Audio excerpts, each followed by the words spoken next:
King Arin did not simply vanish into thin air. He was pulled through the veil of reality into a forgotten world. Here, the laws of man do not apply. Islands of ancient stone float amidst rivers of raw, glowing energy. Shattered statues of kings stand as silent witnesses to a history the world has long since buried. He awoke on a shore of dark crystals, his royal robes torn by the journey. Beside him lay the Stone of Eons, pulsing with a faint, rhythmic blue light. The sky above churned with cosmic storms, reflecting the chaos now rising within his own soul. But he was not as alone as he felt. The wind here does not just blow. It whispers. Voices older than the kingdom itself drifted through the ruins, carrying echoes of ancestors and warnings. Every shadow seemed to watch, and every breeze felt like a ghost passing through his very spirit. Following the pull of the stone, Arin found it, the broken gate.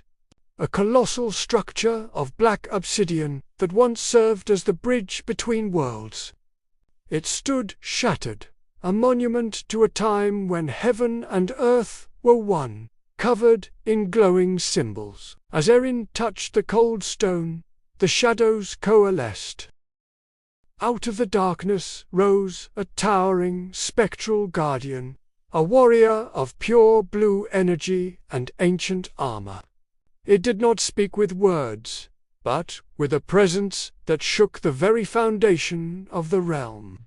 The keeper of the gate had finally found its king. For centuries, this sentinel had waited for the bloodline of the great kings to return. As the Stone of Eons floated from Arin's hand, the guardian bowed not in submission, but in recognition.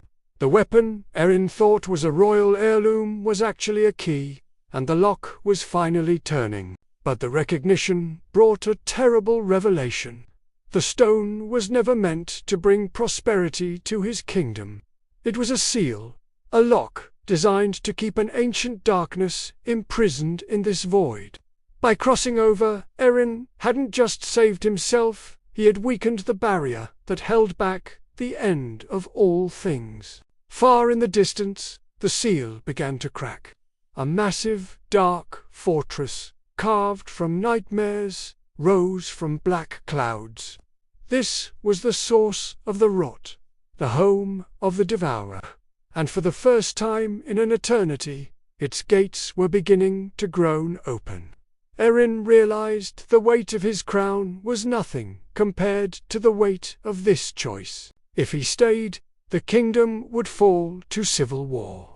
If he returned without sealing the breach, darkness would follow him home. A king is not judged by how he rules in the light, but by what he faces in the dark. But the choice may have already been made for him. Deep within the fortress storm, a pair of glowing red eyes snapped open, staring directly through the dimensions, straight into Arin's soul. The enemy had found its prey, and the real war had begun.